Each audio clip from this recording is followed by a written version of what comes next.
بھارت مقبوضہ جموں کشمیر میں منظم طریقے سے جعلی مقابلوں میں نوجوانوں کو قتل کر کے کشمیری عوام کی نسل کشی کر رہا ہے۔ منظم نسل کشی پالیسی کے تحت بھارتی فوجیوں نے گزشتہ ماہ جنوری میں مختلف جعلی مقابلوں میں 2 کم عمر نوجوانوں اور ایک خاتون سمیت 10 کشمیریوں کو شہید کیا۔ 5 اگست 2019 میں مقبوضہ جموں کشمیر کی خصوصی حیثیت کی منسوخی کے بعد سے اب تک سفاک بھارتی فوجیوں کے ہاتھوں 740 سے زائد کشمیری اپنی قیمتی جانوں سے ہاتھ دھو بیٹھے ہیں، جبکہ گزشتہ 33 برسوں میں 96,175 کشمیری بھارتی گولیوں کا نشانہ بنے ہیں۔ بھارتی فوجی مقبوضہ کشمیر میں پہلے ہی قتل عام کے متعدد واقعات انجام دے چکے ہیں اور انسانیت کے خلاف مودی کے نسل کشی کے مزید شیطانی اقدامات بین الاقوامی قوانین کے مطابق مقبوضہ کشمیر میں جنگی جرائم کے زمرے میں آتے ہیں۔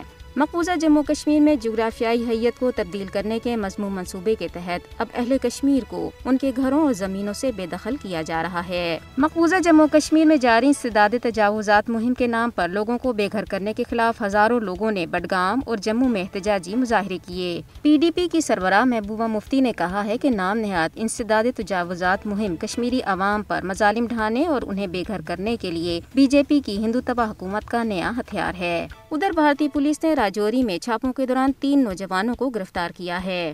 جنگی جنون میں مبتلا بھارت نے پاکستان اور چین کے ساتھ سرحدی کشیدگی کے دوران اپنی فوج کو جدید ہتھیاروں سے لیس کرنے کے لیے اپنے دفاعی بجٹ میں 13% کا اضافہ کیا ہے۔ Stock home international peace research انسٹی ٹیوٹ کے مطابق بھارت اس وقت دنیا میں اپنی فوج پر سب سے زیادہ رقم خرچ کرنے والے ممالک کی فہرست میں 3رے نمبر پر ہے۔ جموں کشمیر تحریک حق خودارادیت انٹرنیشنل کے بانی چیئرمین راجہ نجابت حسین کی قیادت میں 3 فروری سے برطانیہ اور یورپ بھر کے ممالک میں ہفتہ یکجہتی کشمیر کے سلسلے میں تقریبات کا آغاز کیا جا رہا ہے۔ ہفتہ یکجہتی کشمیر کے دوران یورپ کے مختلف ممالک میں احتجاجی مظاہرے، کانفرنسز، عوامی جلسے اور تقریبات کے ذریعے مسئلہ کشمیر کے پرامن حل کی ضرورت کی طرف عالمی توجہ مبذول کرائی جائے گی۔